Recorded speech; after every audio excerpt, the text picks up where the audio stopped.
Hi, my name is Travis McVeigh. I'm an anesthesiologist from Dallas, Texas. I host a podcast called Thank You Notes at Ars Longa Media. Showing gratitude to people just makes me feel good, and I want to share the practice of thank you notes with everybody who listens. I write thank you notes to people and then bring them on the show to read it to them. Past guests have included my high school teachers, my friends, other physicians, and a couple of internet celebrities. I will also be doing episodes that explore the science behind gratitude practices to demonstrate to everybody the actual tangible benefits of practicing gratitude. Listen everywhere you get podcasts and check out the extras on my social media accounts. Thank you for listening.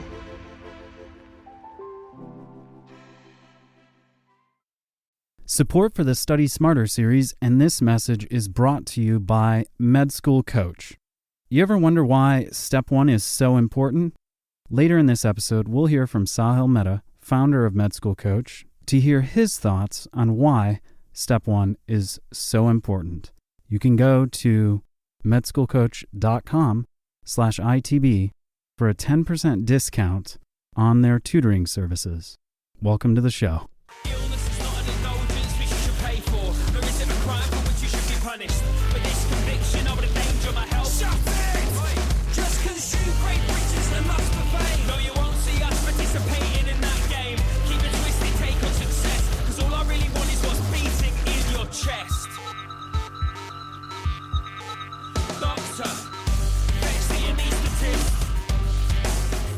Welcome to the Inside the Boards podcast, the podcast dedicated to helping you learn to think like a question writer so you can study smarter, not harder, and succeed in medical school. In this episode of our Study Smarter series, we are finishing up our discussion between Stuart Bryant and Greg Rodden from the Med School Phys podcast, discussing cardiovascular physiology. If you like the Study Smarter series and what we are doing, please subscribe to the show on iTunes and leave a rating and a review. You can get an ad-free version of the 2017 Study Smarter series for the USMLE Step 1 and COMLEX Level 1 while supporting the ITB podcast. Just go to our website, insidetheboards.com, and click on the Support the ITB podcast button on the front page. Don't forget to share this with your friends or connect with us on social media. On Instagram and Facebook, we are Inside the Boards, or you can follow and tweet at me at BoardsInsider on Twitter. Thanks for listening, and happy studying. All right, so we're here with another Med School Coach Minute with Sahil Mehta, who is the founder and CEO of Med School Coach, the premier medical education tutoring and admissions consulting company that has helped nearly 9,000 students get into and get through medical school. Sahil, why is Step 1 so important for a medical student? Yeah, so I think there's a lot of reasons for Step 1 to be super important, but the most is, I would say, residency placement. Step 1 really determines residency placement in a huge way. If you look at how a program director evaluates individual applicants who are coming into their program or applying to their program, it's really hard for them to sort by things like letters of recommendation. Obviously, a lot of people have great letters of recommendation. It's even really difficult in medical school to sort by grades, right? Because obviously medical schools don't have one standardized grading system. And so while there's a dean's letter, it's not a sortable function. The only thing actually on ERAS, believe it or not, that's sortable is your USMLE score. And so it's really easy for a program director to hit the sort button by USMLE score and essentially work their way from top to bottom, realizing that the people with the highest score are obviously the ones that they're going to spend the most time on. It's also really easy for them to simply filter by score. So if they have 1,000 candidates, they need to filter those out relatively quickly. And the way they do that is through the Step 1 scores. And so your Step 1 score as a medical student really determines what specialty you can get into, as well as the competitiveness of the program or the desirability of the program that you're looking for a particular specialty. So even if you're looking for, let's say, internal medicine, which overall may not be the most competitive specialty, if you're looking to go to Brigham and Women's or MGH or Hopkins or internal medicine, then you definitely need a really high step one score. Obviously, if you want to go into a thing like orthopedic surgery or plastic surgery, then step one score, no matter where you are applying to, is extremely important. So, I mean, that's really the reason I say that step one is so important, because it allows residency program directors to determine who they're going to interview and who they're not going to interview. And it plays a really big role. And there's no other test, probably in any other specialty, or sorry, in any other field, that plays such an important role in sort of where you can practice or what you can practice in your future. Because really, if you don't get a prerequisite step one score, orthopedic surgery, dermatology, plastic surgery, those things may be totally off the books for you as a medical student.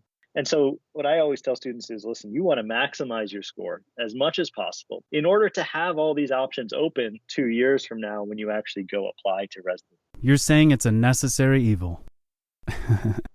Yeah, for sure. I mean, tests, I agree, definitely evil, particularly in the medical space. But, of all the tests that we take to get into and through medical school, obviously the MCAT is hugely important in getting into medical school. But once you get into med school, this is the most important test just in terms of numbers, right? I mean, step 2, step 3, much less important. Even your boards, I mean, those things are pass fail at the end of the day. But step 1, while it is pass fail, obviously the individual score that you achieve on that is just so important because it really determines everything we talked about. And if you want help maximizing your step one score, head over to medschoolcoach.com/ITB for a special offer from Medschool Coach. A 15-year-old boy comes to the clinic because of progressive worsening dyspnea upon exertion and chest pain for the past 6 months. He denies prior episodes of syncope, but describes moments when he feels lightheaded and weak, and these improve with rest. Physical exam shows a well-built young man in mild distress. The cardiac examination shows paradoxical splitting of the second heart sound, along with a 4 out of 6 systolic crescendo-decrescendo murmur, best heard between the apex and the left sternal border upon auscultation. Which of the following will most likely decrease the intensity of the murmur heard upon physical examination? Is it A, diuretics, B, squatting, C, standing up, or D, the Valsalva maneuver? All right, walk me through this question. So we've got this 15-year-old boy with dyspnea who is well built and in mild distress with a heart murmur. What are we thinking about? So basically anytime I see a young athletic kid with a heart problem in a board question, they've got hokum until I can convince myself that it's not hokum, or hypertrophic cardiomyopathy. So walking through some of the history, like you said, he's got progressively worsening dyspnea, and even chest pain. And he's had some episodes of syncope where he passes out and feeling lightheaded. He doesn't have any episodes of syncope, but anyways, he's had moments where he feels lightheaded. So he's got something wrong with his heart. And then we listen to his heart, and he's got this systolic crescendo-decrescendo murmur that is heard at the between the apex and the left sternal border on auscultation. So that pretty clearly tells us that there's hypertrophic cardiomyopathy. It's very unlikely in a young person like this that it would be aortic stenosis that's causing that systolic crescendo-decrescendo murmur. And especially with significant enough pathology to cause lightheadedness and weakness in such a young, otherwise healthy kid. So now the question is asking, all right, what can we do on physical exam that would decrease the intensity of the murmur? So the first option is diuretics. So what they're getting at with diuretics is if we reduce preload, will that decrease the intensity of the murmur? Well, with hokum, if you decrease the preload, that will actually increase the intensity of the murmur. And we should probably explain what hokum is before trying to go into all of this. Okay, all right. So hokum, or hypertrophic cardiomyopathy, it's kind of like a blockage of the left ventricular outflow tract. So it's a blockage of the blood that is trying to get out of the left ventricle just before the aortic valve. And it's caused by this asymmetrical thickening of the interventricular septum that it basically extends into the left ventricle just before the aortic valve, So it's blocking the outflow tract. It's blocking the left ventricular outflow tract. That's what hypertrophic cardiomyopathy is. And it's usually caused, for whatever reason, by a mutation in the beta-myosin heavy chain. Yeah, that's the most common one. I think that accounts for about a third of the genetics associated with hypertrophic cardiomyopathy, but there are others generally involving structures of the sarcomere, right? Right, yeah, exactly. So anyways, now that we have that description of what hypertrophic cardiomyopathy is and the most common genetic cause of it, now we want to talk about the murmur associated with hypertrophic cardiomyopathy. So similar to aortic stenosis, the hypertrophic cardiomyopathy murmur is a systolic crescendo-decrescendo murmur. So that is caused by a narrowing of the outflow tract of the left ventricle.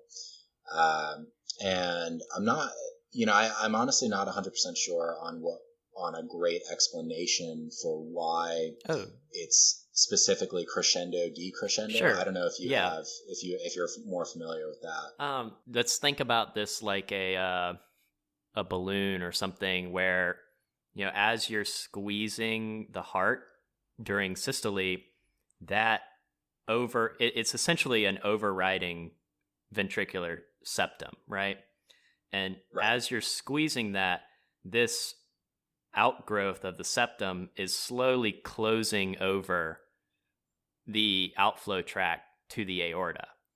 So as you're doing this and you're closing it more, you're causing the blood to be more turbulent going through that tract. And that's causing this increase in the sound associated with the murmur, right? Similarly, as it's relaxing, the septum is moving away and there's less turbulence going through to the aortic arch, and there's going to be less of a murmur, right? Kind of makes sense there. I kind of think about these things like a plumber. If you're going to increase the amount of fluid, then it's going to make it harder for that septum to override and cause that murmur. And if you decrease the fluid, it's going to be easier for that septum to override and cause that murmur. So absolutely, yeah. What's that saying is when you have things that increase your preload, you're going to decrease your murmur, and things that decrease your preload are going to increase the murmur, which is opposite of most murmurs. Yeah, exactly. So with most murmurs, as more blood is moving across the abnormal valve or whatever is causing the murmur, you'll have a louder murmur. But with hypertrophic cardiomyopathy, by increasing the preload, you're pushing that blockage of the left ventricular outflow tract away from, or you're pushing that basically out of the way, and you're actually opening up the left ventricular outflow tract, reducing the murmur. Right. And so like you said, anything that reduces preload will cause more outflow tract obstruction, and that will increase the murmur. Right. While anything that increases preload will do the opposite. It will reduce the murmur, reduce symptoms. So like you said, so going through the answer choices, things like diuretics like furosemide or HCTZ, which are very common diuretics. Furosemide is a loop diuretic. It's also known as Lasix. And HCTZ is a thiazide diuretic. So by basically getting fluid out of the body, you're reducing preload, and by reducing preload, you increase the intensity of the murmur. So that one is wrong. So the next one, why don't we go to C? So C was saying standing up. So by standing up, you end up reducing preload, and because you have blood basically pooling in the legs, and that will reduce preload, and that will increase the intensity of the murmur. Valsalva, by doing the Valsalva maneuver, you increase the intrathoracic pressure.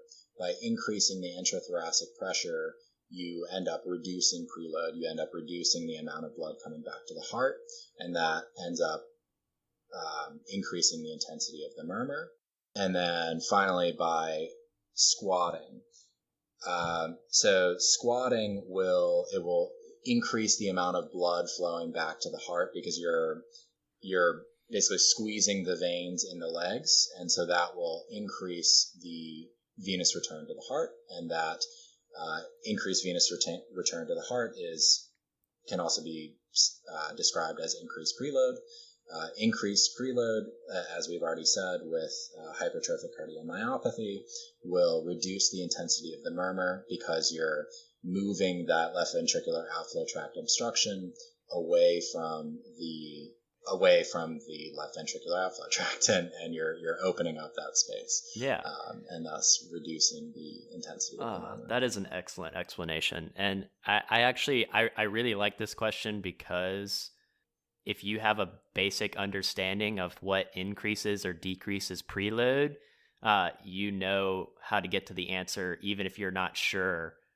I may look at this and be like, well, what does squatting do to preload and afterload? And you know what? It doesn't really actually matter here, because I can say that if I know that diuretics are decreasing preload, and I know that standing up is decreasing preload, and if I know that doing the Valsalva maneuver is decreasing preload, well, that only leaves the one option for me, right? Yeah, that too. Yeah, as like a process of elimination type approach. Absolutely. Yeah, and you can do this for really any question that's asking about a situation where there's only two options, and they have to include, they're trying to get 4 or 5 answer choices in there, and they're putting a lot of the same type of thing if you can identify that that's what they're talking about. An example that I recently was dealing with were questions about hypertriglyceridemias versus hypercholesterolemias and physical exam findings. And, if you know the physical exam findings of one, then the other one is the other one, right? Yes. So if you know that diuretics are decreasing preload, standing up is decreasing preload, Valsalva maneuver is decreasing preload, well, the only option you're left with is the other one that's not going to be decreasing preload. They all can't be right, so they're all wrong. Golyon's axiom. Yeah, exactly. And that really applies. Yeah, totally. Also, one other thing, and I honestly just wanted to get your thoughts on this. One of our professors, when asked about this very question of like why in the world does squatting reduce the intensity of the murmur with hypertrophic cardiomyopathy, he did mention the increasing preload. But then he also mentioned that you're also increasing afterload. So by increasing by clamping down basically on the vessels in the legs, on the arteries in the legs, you're increasing afterload. And by increasing afterload, you're also opening up the left ventricular cavity. And by opening up the left ventricular cavity, you open up that space, and that pushes the outflow tract obstruction closer towards the septum, opening up the outflow tract. I'm not 100% sure whether that was how legitimate of an explanation that was, and so I wanted to get your thoughts on it. I think that's true. I have heard the same thing, that by clamping down when you're going into the squatting position, you're essentially cutting off circulation at the femoral artery, or you're making it, and you're increasing the vascular resistance at that point. You're going to be increasing the afterload, and that would essentially make it a smaller gradient between the what is this? It's the left ventricular outflow gradient. Do you know what I'm talking about? Yeah. So between the left ventricle and the aorta, I guess by decreasing the pressure gradient, you would decrease the amount of turbulence and therefore reduce the murmur, I guess. That's why these things are so complicated. It just kind of depends on how you look at them. But okay, well. Oh, I see. Okay. Well, hold on. I have this explanation now. Sorry. It took me a minute to kind of click here.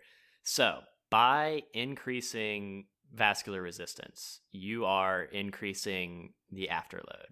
So, the amount of fluid that's now going to your stroke volume now is essentially going to go down, right?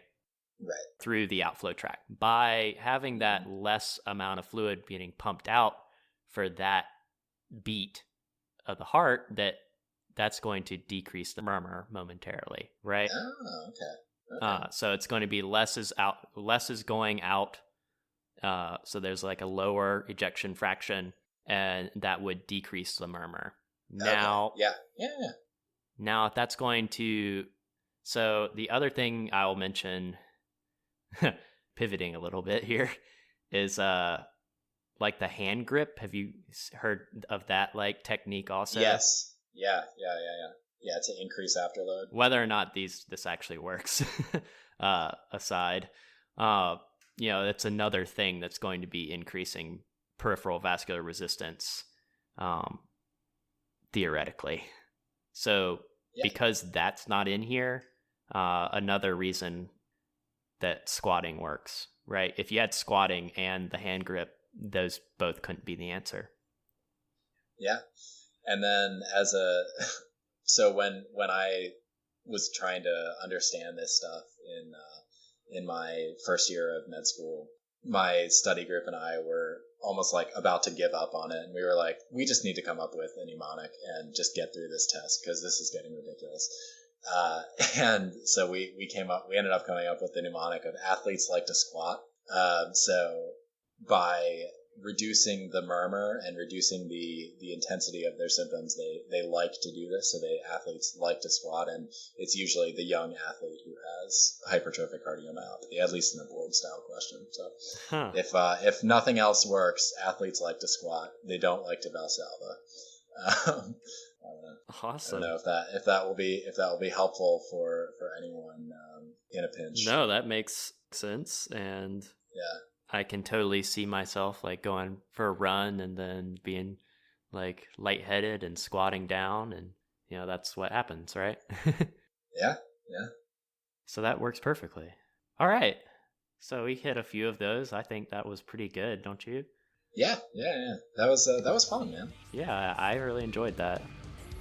And we will end it there. Thank you for listening. Thanks to Rao Reynolds and Enter Shikari for letting us use the track Anesthetist off the 2015 album, The Mind Sweep. We'll see you back next week for some more high yield learning.